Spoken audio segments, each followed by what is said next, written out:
The city was quiet, resting under a pale morning sky that hadn't yet decided whether to brighten or stay dull.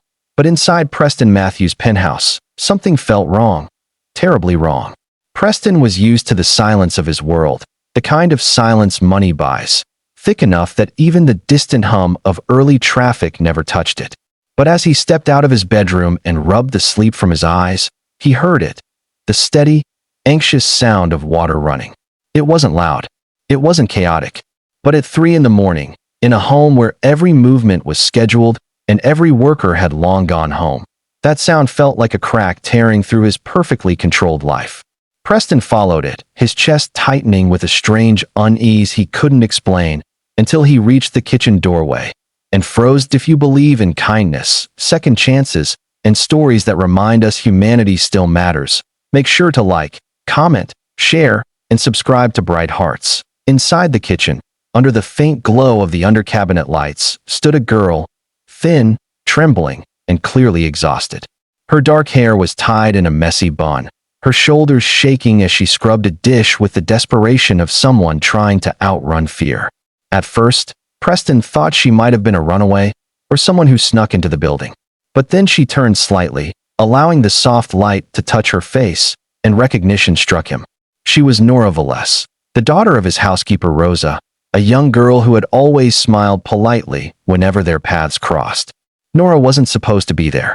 She was supposed to be in college, chasing the future her mother had spent her entire life working toward. Preston stepped slowly into the kitchen, trying not to startle her, but she jumped anyway, nearly dropping a plate. Her eyes were swollen, as though she hadn't slept in days. Preston's first instinct was to ask why she was here, why she looked like she was falling apart, why she was washing dishes in his penthouse at such an hour. But as he watched her fight to catch her breath, something unexpectedly heavy settled onto his chest. She wasn't doing this for money. It felt deeper, sharper, like a debt she carried inside her bones. It didn't make sense, but it would. The next morning, Preston didn't go to work. He sat in his glass-walled office, staring out at the rising sun, unable to shake the image of Nora's trembling hands under the faucet. He thought about Rosa, who had worked for him for almost 8 years. Always quiet, always reliable, always the type of person he never had to think about. That realization hit him harder than he expected. Rosa wasn't a piece of the house staff. She was a human being who had carried far more weight than he had ever noticed. He called her, intending to ask about Nora, but her voice was weaker than he remembered. Breathless, strained. Something was wrong. Preston insisted she come in late, but she brushed it off, saying she was perfectly fine. She always said that. And suddenly he hated that phrase, hated how easy it was for the wealthy to accept it from people who had no choice but to keep going. Later that afternoon, when Rosa finally arrived, Preston watched her secretly from across the hall. She moved slower. Her face had a gray cast. Her hand clutched the wall subtly as she walked. All this time, she had been showing up to work like this, while he never even noticed. He felt something unpleasant, guilt, maybe, twist inside him. That evening, Preston found Nora again, this time asleep at his dining table, her head resting on her arms, a half-folded towel beneath her cheek. She hadn't meant to fall asleep. Exhaustion had simply claimed her. When she woke abruptly, ashamed and apologizing, Preston asked her gently why she wasn't at school. Nora tried to lie, but she wasn't very good at it. Her voice cracked. Her eyes filled. And then the truth finally came spilling out. Rosa was sick, sicker than she let anyone believe. A failing heart, a diagnosis she had hidden, a surgery she couldn't afford, and a guilt that had crushed them both.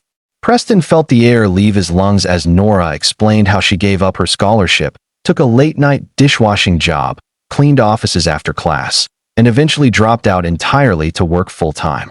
She had been sneaking into his penthouse not out of disrespect or desperation, but because Rosa refused to let her work like a servant. So Nora worked behind her mother's back to help clean the penthouse in exchange for Rosa skipping extra hours. The story broke something inside Preston. He had built his life on control, on closing himself off from anything messy or emotional. But this was different. This wasn't charity. This wasn't pity. This was two people drowning silently beside him, while he lived in a world insulated by privilege. He couldn't just go back to pretending. Not anymore. The next day, Preston drove Rosa to a private clinic, despite her protests. He barely listened as she tried to insist she was fine. Nora sat in the back seat wiping tears she tried to hide, ashamed that someone outside their family was seeing the truth. Preston didn't say much. He simply told them both that silence had cost too many people too much for far too long. At the clinic, the truth hit him like a punch. Rosa's condition was far worse than he imagined. The doctor said she was surviving on borrowed time. Her heart was failing. She needed surgery, immediately, to have any real chance. Preston didn't hesitate. He didn't ask for permission. He simply instructed the billing office to put everything under his name and handle it at once. Rosa cried. Deep, painful sobs that came from years of hiding her fear. She tried to refuse his help. She tried to get up from the examination bed. But Preston placed a steady hand on her shoulder and said quietly that no one who spent nearly a decade helping raise his son and keeping his home together would ever have to beg for survival in front of him. It was the first time Rosa ever let someone take care of her, and it shattered her. While Rosa underwent surgery, Nora spent those long hours pacing the waiting room, her fingers trembling around the straps of her worn backpack. Preston sat beside her, not speaking, but not leaving her either. For the first time, the barrier between employer and employee felt smaller, almost irrelevant. Preston thought about his own life as a single father, about how often he relied on people like Rosa without acknowledging their humanity. He thought about how easily he dismissed the struggles of others because his world had always been safe, predictable, padded with wealth. But now he understood, wealth didn't make him better. It only made him blind that Rosa's surgery was successful, but her recovery would take months. Preston brought her home, not to her tiny apartment, but to his penthouse guest suite, where she would be cared for, monitored, and protected. Nora tried to protest again, but this time, Preston didn't let her. He told her she had sacrificed enough. Now it was someone else's turn to in the weeks that followed. The Matthews penthouse changed in ways no one expected. Nora stayed by her mother's side, caring for her, studying again from borrowed library books, and slowly letting herself dream again. Preston's son, Liam, adored her, and the two formed an unexpected bond that filled the penthouse with a warmth it had never known.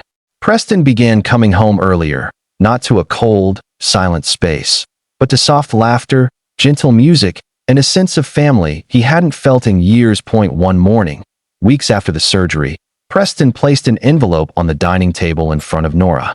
Inside was a full scholarship, tuition, books, housing, everything, funded entirely by the Matthew Foundation in her name. Nora stared at it, stunned, her breath catching in her throat. Preston told her that sacrifice should never be the reason a young woman loses her future.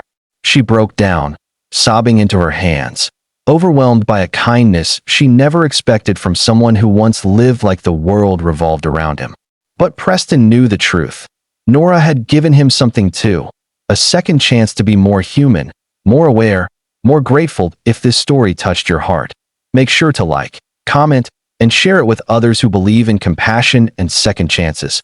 And before we end, please comment "Kindness still matters" to help spread a little more hope into the world. Rosa eventually fully recovered. Nora returned to college, graduating with honors and becoming the first in her family to earn a degree. And Preston, the once cold billionaire, discovered that the greatest wealth he ever had wasn't the empire he built. It was the humanity he almost forgot he possessed. His home was no longer a penthouse of silence, but a place of healing, gratitude, and unexpected family. And in the soft morning light that filled the living room, Preston realized something with absolute clarity. Some people enter your life to clean your home, but end up cleaning your heart instead.